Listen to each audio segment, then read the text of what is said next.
Table Talk is not your typical D&D TTRPG podcast. We are not here to run you through our whole campaign. We're here to talk about everything else in the space of tabletop roleplay. I'm your host, Alejandra Wilhelm. And I'm also your host, Mariah Gresham. And we're your tabletop roleplay girlies.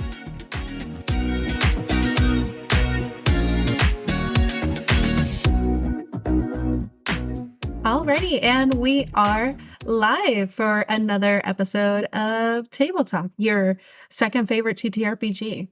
And we're doing a little solo us episode, which is nice, given that we've had like a flurry of guest episodes for the past few sessions. Yeah, I know. We're like all in separate locations, set up recording remotely, like professionals.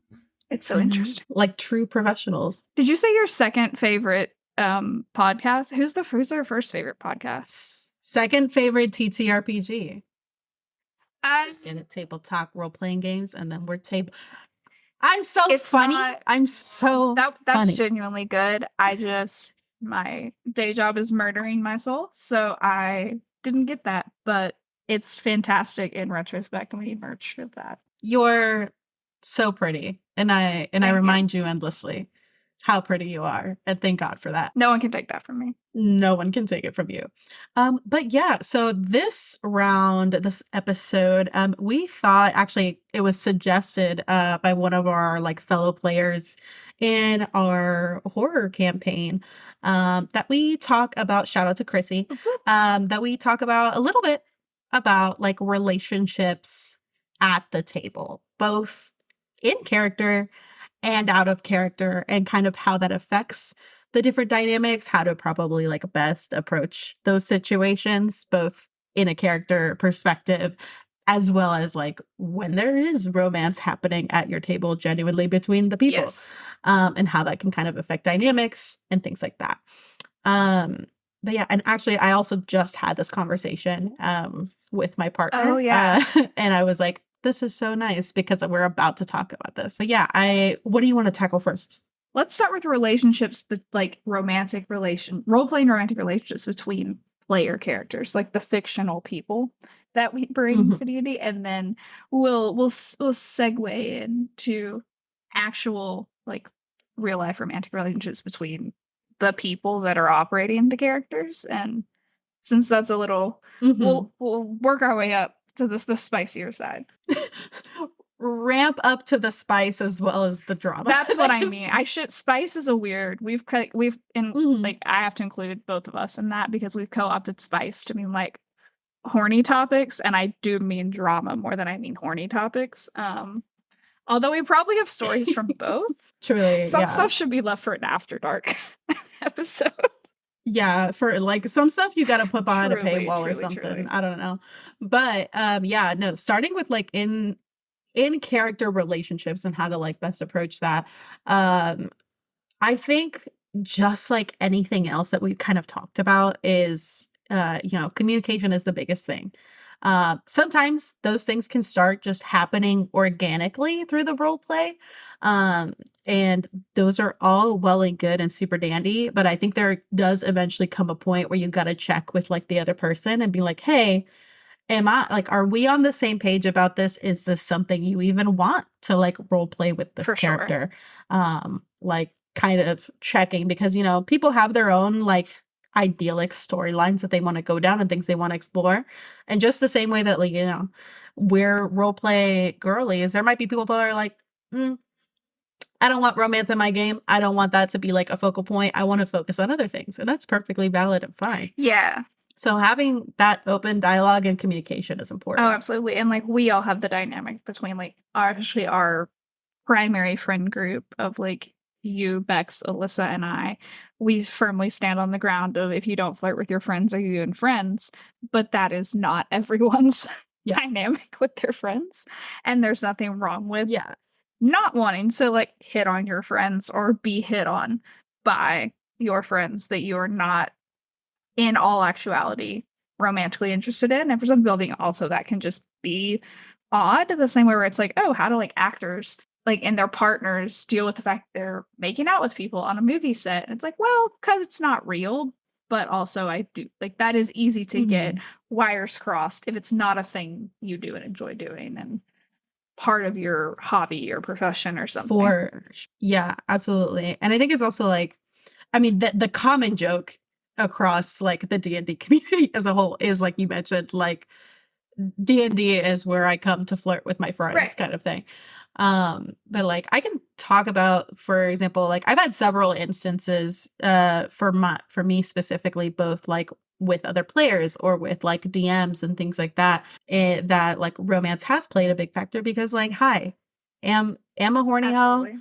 I'm I'm just a sucker for good romance, and that does take like a centerfold of most of my characters. But like, I think of a recent example in my Monday campaign where we're doing like a Wild Beyond the Witchlight, and this is one that I joined in like middle of the sesh, right? These are like Mhm. people that have been playing for a while, established together, and I kind of just hopped in. Right.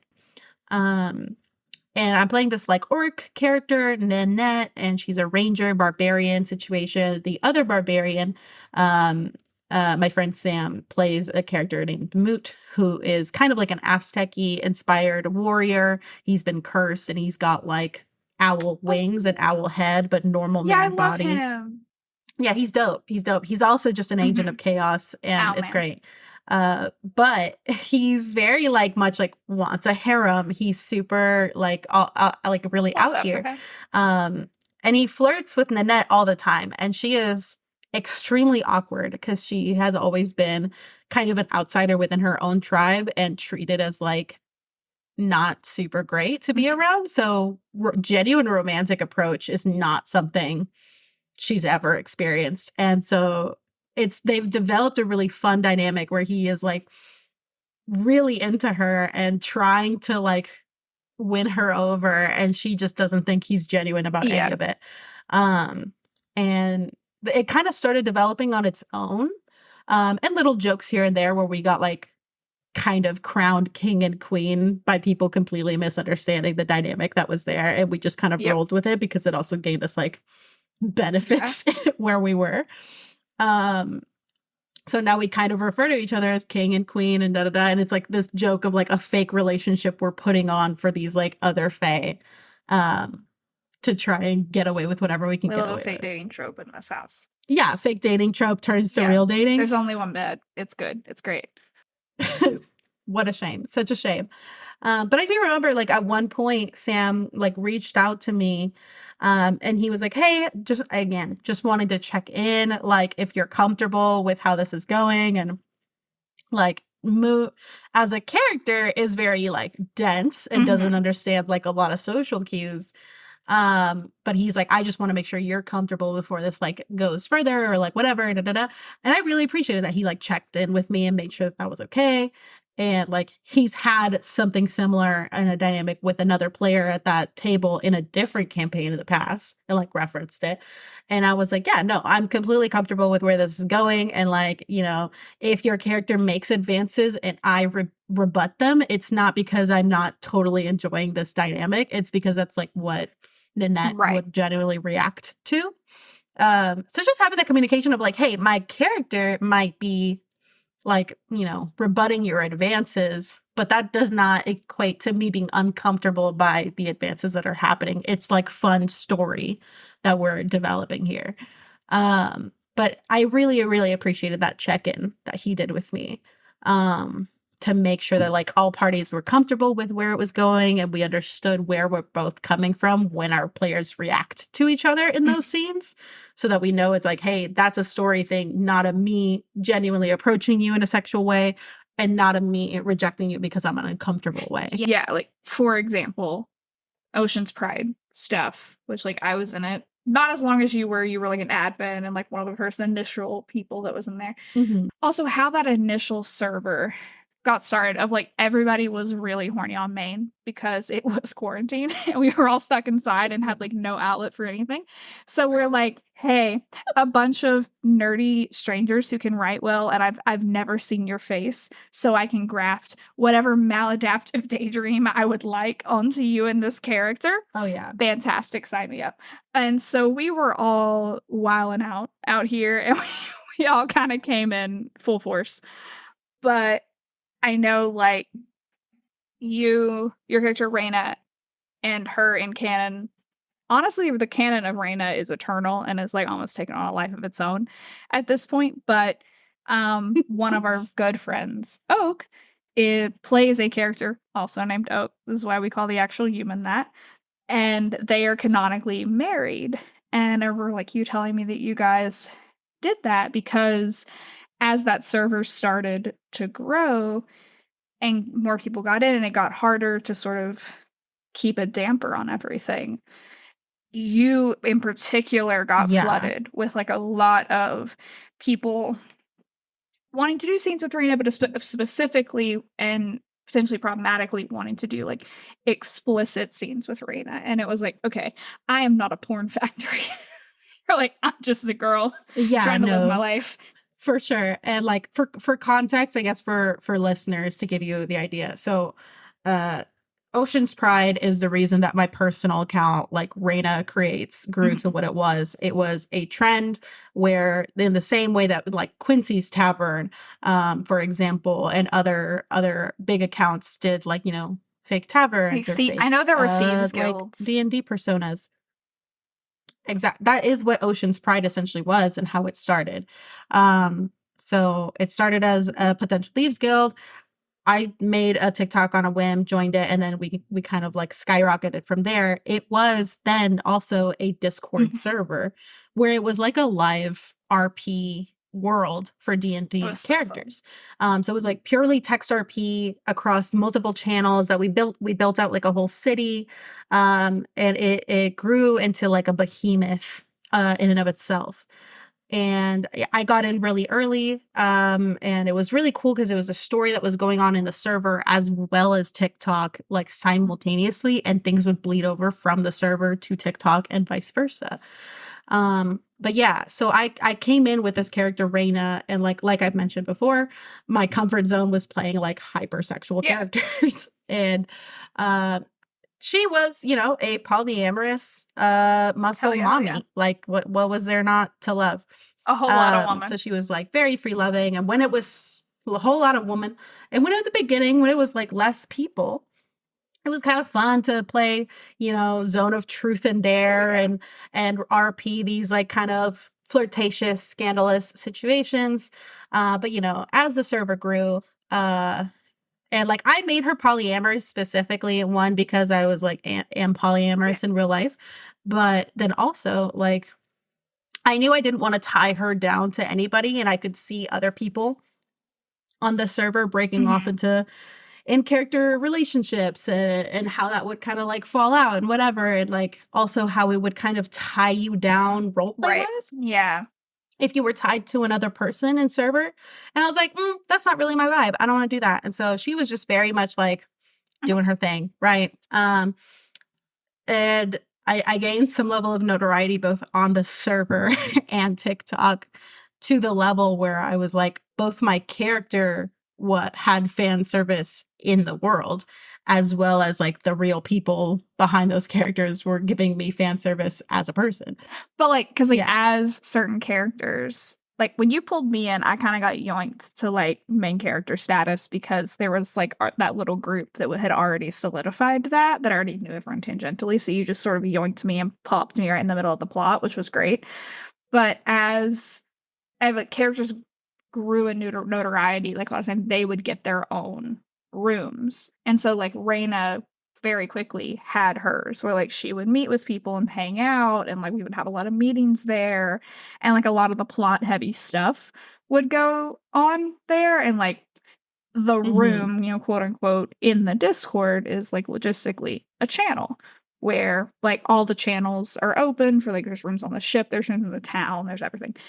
And so you can pop in and out of pretty much any room you wanted to, and, like, we had, like, general let people run their scene and then come in, or if people were specifically, like, doing a closed RP, like, if we're doing, like, a training RP or something where it was, like, a set group of characters, and I was like, "Okay, this is closed RP," and, like, you're free to, like, come and watch and react and send a bonk emoji, like, when it's needed, but, Hmm. like, it's RP for these people, and it's kind of audience only for everyone else, but that got kind of out of hand, I know, for you quickly Yeah. with like the amount of people that would want to come in and do stuff with Raina. Like once she had a room. Yeah, very quickly it started becoming something that it was hard for me to role play in the really like public Mhm. rooms where lots of people were in, because it was like I would join the room and it became quite literally the feeling of like so many people being like, oh my God, Rita's here. And then everyone fighting for a scene with my character. And it was like quite genuinely overwhelming. Um, and people trying to hop in on scenes that I was trying to role play out with people. And I was genuinely like, I would genuinely try to interact with as many people as possible, but it was There were exhausting. hundreds of people in And this server. so eventually there was 300 people in that server at Yeah. one point, like Oh active, yeah. and it was enormous. And so eventually, yeah, I vied for my own room because I was an admin, and also like I had a one of the first art like story arcs that happened in that server was centered around Yeah. my character.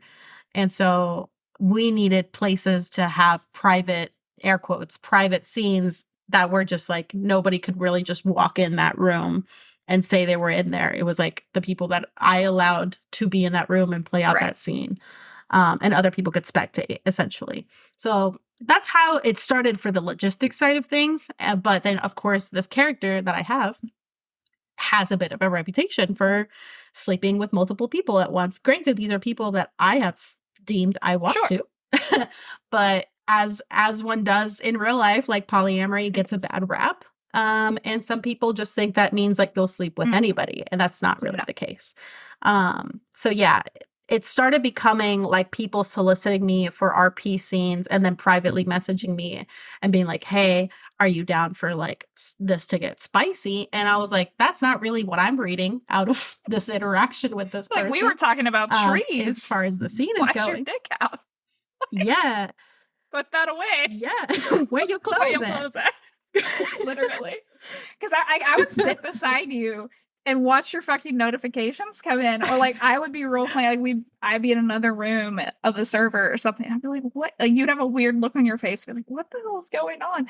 And yeah, just these random people, because like the people mainly that like you were having, spicy bathhouse scenes stuff were your real life friends, like real, whether they were people you knew Yeah. online and maybe you've never met in person, or like, but there were people you had a But they were friendship. genuinely people that I was Yes, friends and so with. you felt Yeah. comfortable like taking things in a more spicy direction, or taking the guardrails, so to speak, off with what could go on and what couldn't, because you were comfortable with those people and you sort of developed a rapport with them as humans. So role playing that in character was fine. Yeah.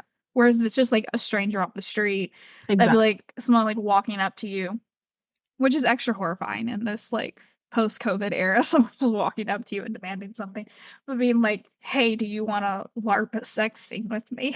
Like, what? What in tarnation? Yeah. We had one really problematic instance of um somebody trying to RP a like trans character, and so their character was I remember transitioning. that. But and in the beginning it was very much like they communicated this, and D&D is a space for people to Totally. explore lots of things, both in their sexuality, identity, all these things. And so everybody was really supportive in the beginning, but the way this person was doing it was quite problematic in the sense of like dead naming themselves and like other things that it just started to feel very It started to feel like a disingenuous little bit of a bit. and kind of weird. Yeah. Instead of like, Yeah, and it was like almost disrespectful to yeah. trans people. And I remember at one point that person like early in that whole thing approached my character. And Raina's also like, as much as she's like a horny muscle mommy, she's also very caring Oh, yeah. and nurturing and motherly. So a lot of people would come to her for that. And they had a whole interaction about it. I and the character were of course very supportive. And then that person messaged me privately saying like, hey, when my character gets to the point where they've transitioned via magic, I want Raina to be the first person they sleep with. And I was like, that's not, Yeah. no, like felt felt very gross. Not because I do, Nothing to do with I them do being not trans, would like, not imagine at this. all. Nothing with them being trans, but I'm like, this just Forced. feels It feels like a no. And weird also yeah, like a weird the hook for you to try to, like, get into an art piece and it also didn't feel like an ask either. It felt very much like yeah, this is like a what's gonna command. happen. And I was like, absolutely Like, not. Yeah. And so I was like, no. And very quickly, like many people were like mm, voicing concerns to us about that whole situation and being like, it's just not great. But yeah, things like that would start to happen. And so I was in a real weird space with it and like rebuffing people a lot. And I was like, yeah, only having really like air quotes in character relationships with people I knew in mhm, real life. And then eventually, um, I because I was an admin, I was also basically our HR, so I was like catching wind of a lot of like problematic sexual behavior on the yeah. server from other people, including other admins, um, with like non-admin players and whatever. And I was like, bro, I was seeing some messages that I was like, nobody's using common Yeah. sense, and it's just bad news bears out here. And so me and Oak, who were both admins, like our characters, because we were from like the origin, had developed somewhat like a little like in character relationship, and where I originally wasn't gonna like tie Brina down to anybody. I had approached him because I'm like, hey, you're a married man and I have 100% safety and that I know you as a Oh, yeah. person and I know you do not look at me that way. We have a very platonic Yep. relationship out of character. And I'm getting concerned about both my character and his character getting approached by like non-admin Yeah. players and these other admins that had been like doing inappropriate things with those characters and those players. And so I was like, we talked about it and I was like, can we just hitch our characters together for the sake of like basically making it so nobody approaches Staying, like, us above the fray, anymore. effectively, yeah. Exactly. And so that the next then and we were like, yeah, no, this is great. And so we did that.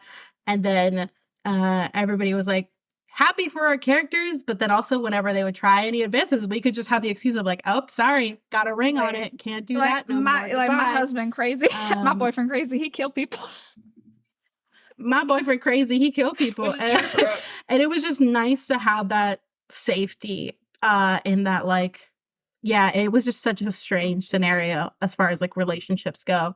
But it was nice to have somebody that I knew had my best interest at heart and was never going to approach me in that Mhm. way to like tie her off to so that way it could stop Yeah, and basically. you feel Um safe to interact with the server and to roleplay and to go into situations and to enjoy what you're there to enjoy it for without feeling like there's a constant, like, exactly. anvil hanging over your head. And I think, like, it's Yeah, so quite literally. the Ocean Sprite server was such an interesting, like the psych nerd in me wishes could have done like a fucking study off of some of the interactions and the power dynamics in that We server really could because have. it was such an odd like time in the world with quarantine, everyone being really isolated and trying just desperately to find any connection.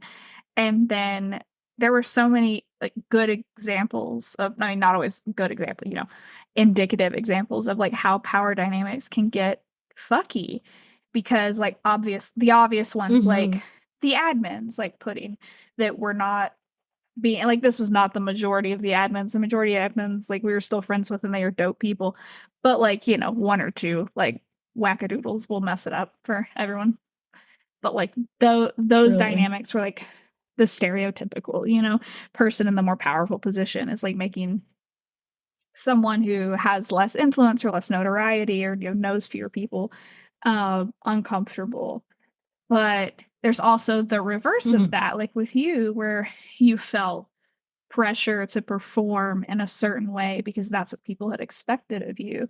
And you feel like you're a doll for others' entertainment almost. Like, and I'm not saying people were Yeah. consciously doing that because, again, there were 300 people on the server. We know very few of them personally. And like, I'm not going to attribute motive Mhm. to someone that I don't know, but that is kind of what would happen. Or it's like as people's characters like gained notoriety or something, it was easy, and there were examples, like specific examples that don't really matter enough to get into, of like the power dynamics there getting weird, where it's like someone got a little bit of notoriety and clout and weight to throw in that server, and then it kind of went to their head a little bit, and that Yeah, and it's that's 100%. why it's so like tying it back to relationships between characters at a table. Like it's that consent. It all comes back to consent and communication. You know, like that soapbox syndrome that will be into Mhm. eternity. But because like if you're like in your Strixhaven campaign, because we are all roleplay hoes and we all love a good bit of romance and spice. Like it is A tier fucking romance. Like everyone has a love triangle. We're all it's so good and it's so much fun. But like we all feel safe to do that because we know each other so well. But like if, somebody approaching like DM role playing with a player, like that power difference can be odd. Or like you coming into, and this did not happen in that game because the people you play with, in your like Monday night campaign are awesome, but like coming into a new campaign where everyone else knows each other and you're the new person, like that can be a weird power imbalance, and Ex like there's just so many things to account for. Mhm, for sure. And it's both a combination of using your best judgment, um, and common sense, along with even regardless if you are best friends with those people at that table and you've known them for years. I think it's still just best practice to keep those lines of communication open, understand their needs and their wants and their comfort levels and check in frequently because like things can Mhm. change. Life situations can change and bleed into the game. And those things are all factors. Um, Yeah. yeah, it's just I think it's just important to keep that best practice to know and touch base and have your finger on the pulse of your players as far as like, are they comfortable? Do they enjoy this? Is this something they genuinely want for their characters? Or should I step back or should I veer away? Yeah, for sure. And like I think it's important to do that, like you said, even if you're best friends. So I think also even if you're partners in real life, because like an example that I like of Mhm. this is from Critical Role, like uh Laura Bailey and Travis Willingham are married. And like I think it was the second, like the Mighty Nine campaign they received, like campaign two, where like Travis generally had said like in the first campaign, like his character Rog did not really romance anyone.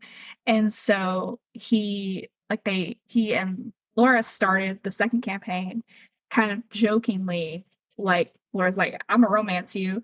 Like I'm a, you're my like I'm your like you're my husband, I'm gonna romance you. And he's like, I don't think it's gonna happen. I don't see it coming. And it wasn't a thing where he wasn't open to it, but he was just like, no, there's no fucking way. Like I'm gonna fall for this. He's like, He just said, I think it was something like he said, he was like, not this character. Like this character would never yeah, he's like, like fall in right, love. yeah. He's like, I'm here to like bonk and break shit and get money and go home. And then like, I mean, they obviously are married and so they had communication through it, but like their characters did end up developing a romance, as like a spoilers for 99, sorry, but like through the course of like the several years of that campaign. But it is like a good example because Mhm. even like you shouldn't take things for granted with anyone, with like your friend or your partner, or like just communicate. Consent is important. Consent is sexy. Yeah, consent is important always.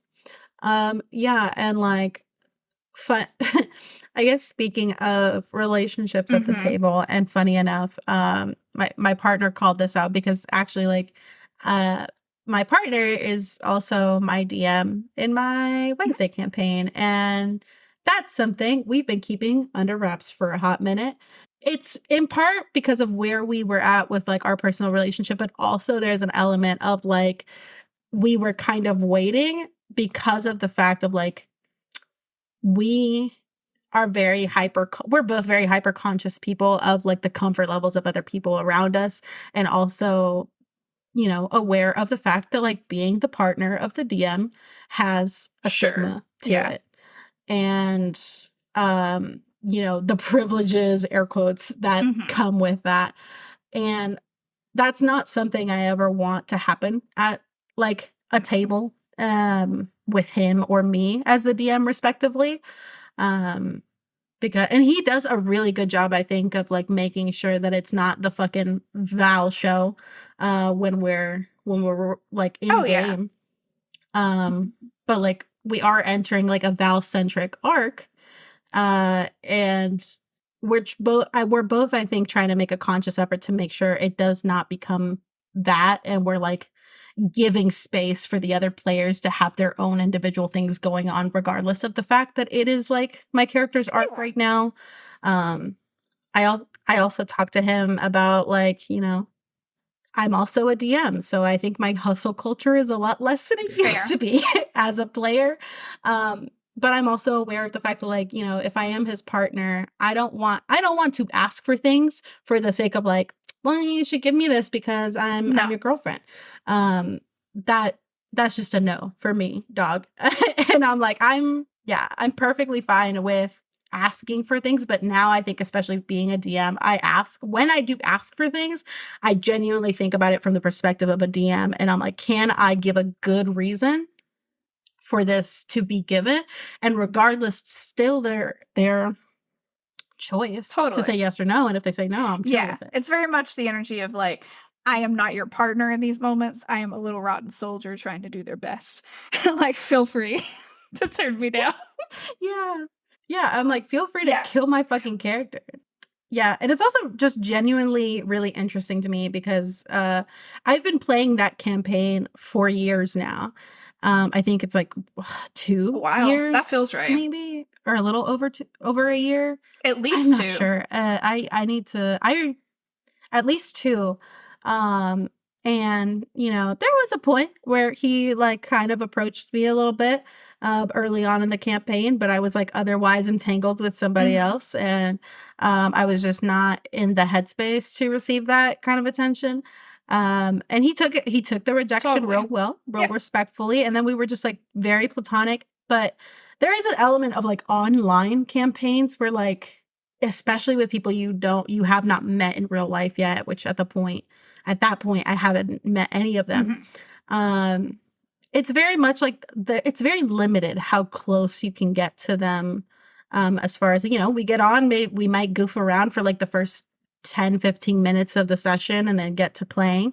And then, we do a little post session talk for another 10-15 minutes, and then we log off, and then we don't talk to each other really that much until the next session starts rolling around. Yeah, or like it's only stuff related to the game. And it's like a lot of like who people are as like fully realized humans is an unknown factor in a lot of ways until like Exactly. if a situation occurs like, well, yeah, where you start talking more about your life and interests and things you do outside of D&D in that campaign, and sometimes things evolve.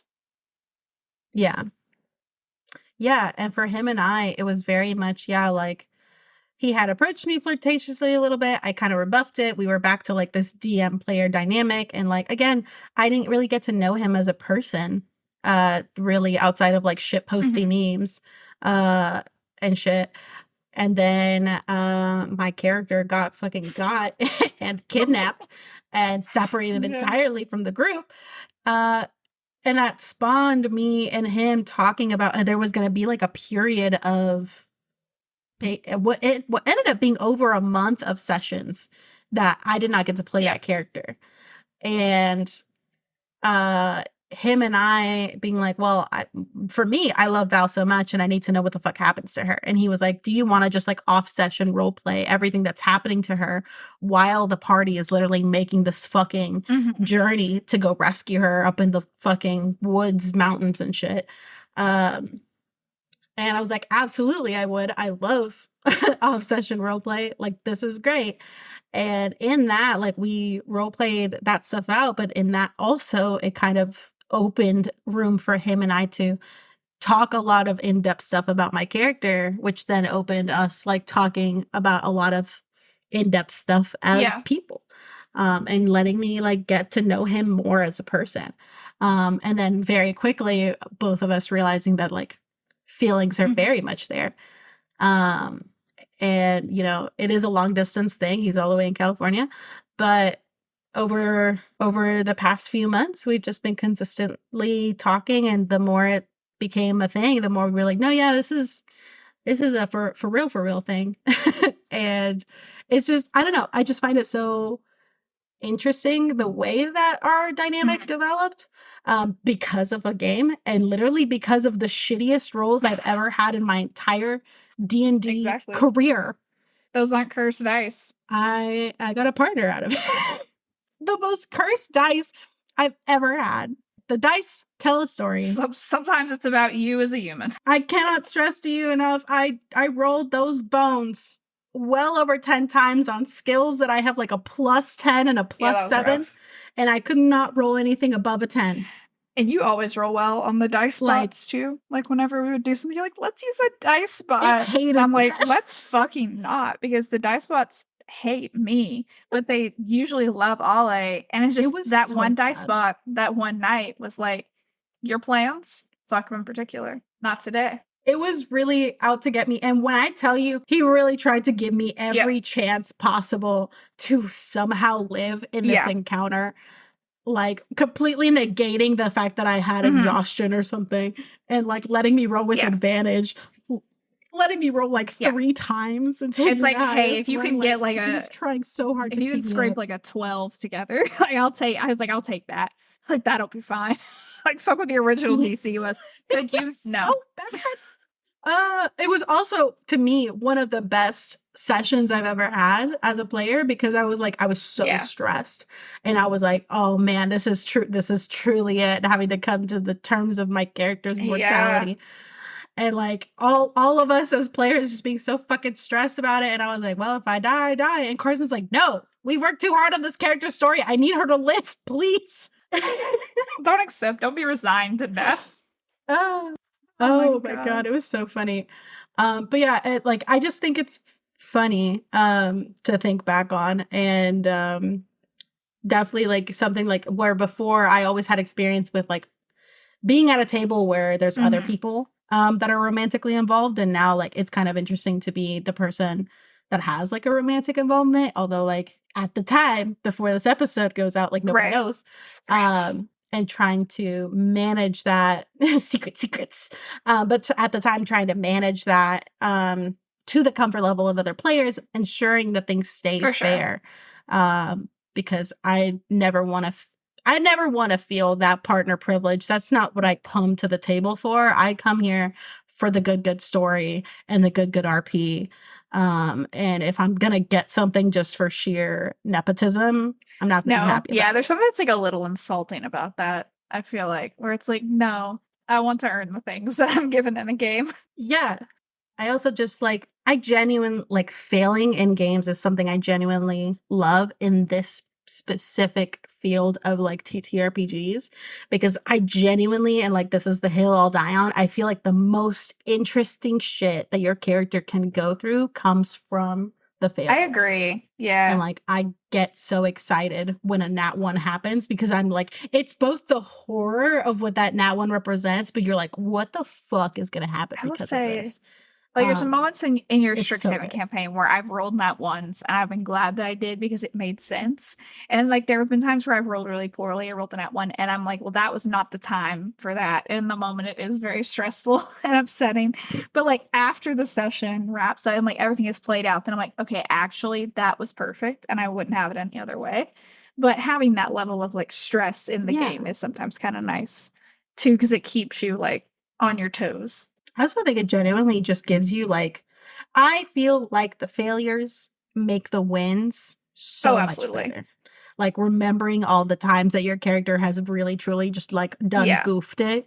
And then like those moments where it truly matters, when it's down to the wire and like you're like, I need this to work, or by God, we're gonna have problems off the table, like I'm gonna throw a fit, and you roll a fucking nat 20 out of it. You're like, that makes that moment so much better. And you haven't like experienced the rolling a nat 1 and triggering a tripwire, to bring up the classic Cadence example. Like you don't fully appreciate when you roll really fucking well. Yeah. Or genuinely, like in that same example of Val, it's like, yeah, I rolled so poorly that I went over a month of not playing this character to be handed my character sheet back, and I do the fucking math in my head, and I'm like, the only way this character lives right here, right now, is if I roll like 2 crits, like at least a crit, an attack, or a round. And I only win if I'm like first in initiative and I crit. And having that shit happen and like being like, there's one specific scenario. Any other results, she's dead. And having it happen, I felt like I could run laps and like cheer. Because it was so rewarding to have failed so astronomically to then like win in such a crazy fucking way and deal a shit ton of damage and just own that shit and have her like be the badass character that I know she is. It felt so like God took her away and put her in timeout for a month. It's like, here you go. Truly, she just needed to recharge a little bit. She's going through a lot. She really is. Oh, I love her though. But yeah. Went on a whole tirade. I love that we stayed on topic right up until we really did. But yeah, I think in general, you know, as a whole, both in character, it's that emphasis of making sure you're communicating that with the person that you're potentially trying to romance, making sure everybody's on the same page, everybody's about it, making sure to have frequent check-ins. And then, I don't know, like as far as at the table relationships, I think it's important to, like, I love hearing the stories of people like getting together with their DMs or with other players, and then, you know, getting to play with your partner is so special. But then just being conscious and aware to not create that dynamic where you become you know, the DM's girlfriend or the DM's boyfriend or the DM's partner that is getting preferential treatment because of that. Absolutely. Because on the player side of things, that's it's very much so. Yeah, and it's very obvious. It's not subtle. But yeah, in general, that is our experiences, our ideas about relationships, both on and off the table. And thank you so much for tuning into another episode. Table Talk is a podcast brought to you by Mythos Media Productions, bringing you a new episode every Wednesday, wherever you get your podcast. Find us on Instagram and TikTok at Table Talk RPG, or check us out at our website, mythosmediaproductions.godaddysite.com. All business inquiries can reach out to us via email at info@mythosmediaproductions.com.